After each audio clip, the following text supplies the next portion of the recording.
ఓం నమో నారాయణాయ.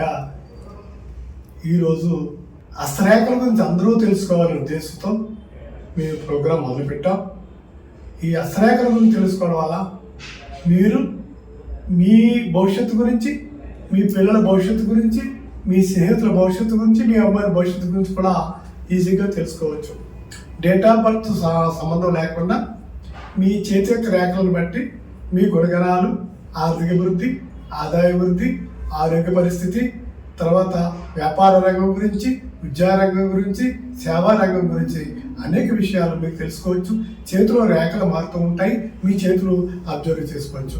ప్రతి ఒక్కరూ కూడా లేవగానే మీ యొక్క కుడి చేతిని లేవగానే కుడి చేతికి కళ్ళకు అతుకుని కరాగ్రే వస్తే లక్ష్మి, కరమధ్యే సరస్వతి, కరమూలే స్థితే గౌరని ఈ శ్లోకం చదివి మీరు బయటకు వచ్చి మీ ఇష్టదైవాన్ని ప్రార్థన చేసి బయటకు వస్తే ఆ రోజు మీకు విజయవంతంగా నడుస్తుంది.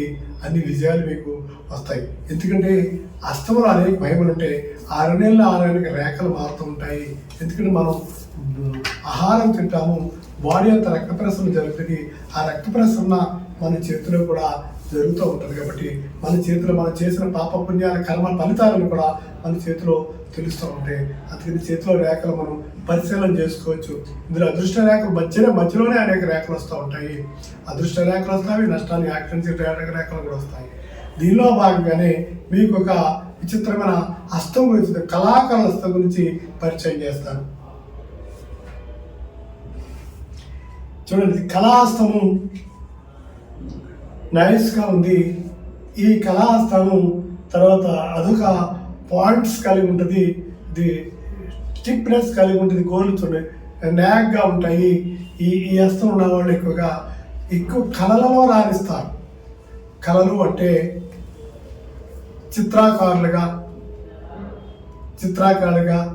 తర్వాత సినిమా యాక్టర్లుగా, సినిమా నటులుగా, డైరెక్టర్లుగా, సంగీత ప్రియులుగా, నాట్యాచార్యులుగా అనేక కళలకు సంబంధించింది. ఇప్పుడు మనం మీడియా రంగంలో, సోషల్ మీడియా రంగంలో, స్మాల్ టీవీ, రకరకాల వేషాల్లో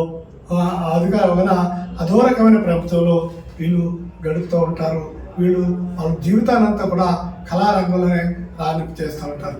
దీనికి తోడుగా వీరి చేతిలో ఉన్న రేఖలు మనం పరిశీలించి చుక్కల స్థానాన్ని, బుధ స్థానాన్ని కూడా చూసి, తర్వాత బుధుడి వేలు, శుక్రుడి వేలు చూసి వాళ్ళ స్టామినా, వాళ్ళు ఎంతవరకు రాణిస్తారు కళారంగంలో అని చెప్పచ్చు.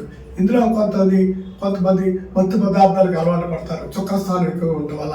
అలాగే వీళ్ళకి శృంగార ఆసక్తి ఎక్కువ ఉంటుంది కాబట్టి ఆ విధంగా వాళ్ళు ఇబ్బందులు పడే ఉంటుంది. అటువంటి వాళ్ళు ఆ ఇబ్బందులు పడకుండా మనకేంటంటే కొంచెం స్టామినా, గట్టి పట్టుదల ఉన్నవాళ్ళైతే అటువంటి ఇబ్బందులు రావు. అటువంటి వివరాలు మీరు ఎవరన్నా తెలుసుకోవాలనుకుంటే, మీరు ఎవరైనా కళాకారులు అయి ఉంటే, మీకు కళాకారులుగా మీరు బాగా రాణించాలనుకుంటే మాకు ఫోన్ చేయండి.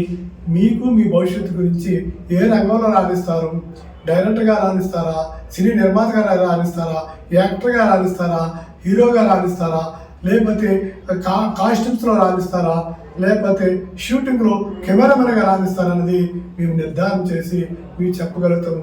అలా చూసుకుని వెళ్ళడం వల్ల ఏంటంటే మీకు ధన నష్టము, పరువు నష్టం జరగకుండా ఉన్నతమైన స్థితికి మీరు వెళ్ళగలుగుతారు. ఓం నమః శివాయ.